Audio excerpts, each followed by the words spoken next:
টিউটোরেকা YouTube চ্যানেলে তোমাদের স্বাগত জানাই। আজ আমরা অ্যানুয়াল এক্সামিনেশান 2019-এর পলিটিক্যাল সায়েন্সের এমসিকিউ নিয়ে আলোচনা করব। প্রথম প্রশ্ন, রাষ্ট্রবিজ্ঞানের রাষ্ট্রকেন্দ্রিক সংজ্ঞা প্রদান করেছেন এমন দুইজন রাজনৈতিক চিন্তাবিদের নাম লেখো। গার্নার আর ব্লুন্টসলি। গার্নার আর ব্লুন্টসলি রাষ্ট্রবিজ্ঞানের রাষ্ট্রকেন্দ্রিক সংজ্ঞা প্রদান করেছেন। কার মতানুসারে রাজনীতি হলো প্রভাব ও প্রভাবশালী সংক্রান্ত আলোচনা? ল্যাশওয়েলের মতানুসারে রাজনীতি হলো প্রভাব ও প্রভাবশালীর সংক্রান্ত আলোচনা। রাষ্ট্রবিজ্ঞান পাঠের দুটি পরস্পর বিরোধী দৃষ্টিভঙ্গির নাম লেখো। মার্ক্সীয় দৃষ্টিভঙ্গি এবং উদারনীতি দৃষ্টিভঙ্গি হলো রাষ্ট্রবিজ্ঞান পাঠের দুটি পরস্পর বিরোধী দৃষ্টিভঙ্গি। পলিটিক্স গ্রন্থটির রচয়িতার নাম কি? পলিটিক্স গ্রন্থটির রচয়িতা হলেন অ্যারিস্টটল। অ্যারিস্টটল হলেন পলিটিক্যাল গ্রন্থটির রচয়িতা। রাষ্ট্রবিজ্ঞানকে বিজ্ঞান বলার বিরোধী দুইজন প্রবক্তার নাম উল্লেখ করো। বাকল এবং কোঁত। বাকল এবং কোঁত হলেন রাষ্ট্রবিজ্ঞানকে বিজ্ঞান বলার বিরোধী দুইজন প্রবক্তা। নেক্সট, রাষ্ট্র শব্দটি সর্বপ্রথম কে ব্যবহার করেন? রাষ্ট্র শব্দটি সর্বপ্রথম ব্যবহার করেছিলেন মেকিয়াভেলি। দ্য প্রিন্স গ্রন্থটির লেখক কে? দ্য প্রিন্স গ্রন্থটির লেখক হলেন মেকিয়াভেলি। জাতীয়তাবাদের একটি গুণ উল্লেখ করো।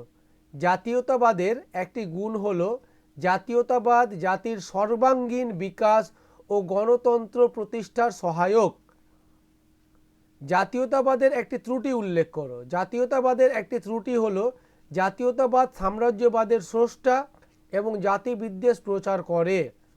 নেক্সট, জাতির আত্মনিয়ন্ত্রণের অধিকারের পক্ষে একটি যুক্তি দাও। জাতির আত্মনিয়ন্ত্রণের পক্ষে একটি যুক্তি হলো একটি জাতির গুণাবলী বিকাশের সহায়ক এবং সভ্যতার বিকাশের সহায়ক। জাতির আত্মনিয়ন্ত্রণের অধিকারের বিপক্ষে একটি যুক্তি দাও। জাতির আত্মনিয়ন্ত্রণের বিপক্ষে একটি যুক্তি হলো জাতির আত্মনিয়ন্ত্রণে অধিকার মেনে নিলে জনসমাজ অনগ্রসর হতে বাধ্য। ন্যাশনালিজম গ্রন্থটির লেখক কে? ন্যাশনালিজম গ্রন্থটির লেখক হলেন রবীন্দ্রনাথ ঠাকুর। নেক্সট, বিভিন্ন প্রকার জাতীয়তাবাদের নাম লেখো। বিভিন্ন প্রকার জাতীয়তাবাদ হলো সংযতমূলক জাতীয়তাবাদ, সংহতিমূলক জাতীয়তাবাদ, আক্রমণাত্মক জাতীয়তাবাদ আর সমসাময়িক জাতীয়তাবাদ। ভারতের সংবিধানের কত ধারায় ভারতীয় নাগরিকতা সম্পর্কে আলোচনা করা হয়েছে? ভারতের সংবিধানের 5 থেকে 11 নম্বর ধারায় ভারতের নাগরিকতা সম্পর্কে আলোচনা করা হয়েছে। নাগরিক বলতে কি বোঝো?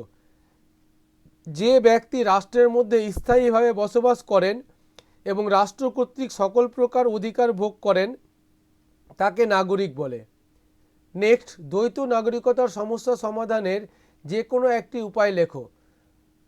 শিশু প্রাপ্তবয়স্ক হলে সে যে দেশে নাগরিকত্ব গ্রহণ করবে সেই দেশের নাগরিক বলে সে বিবেচিত হবে।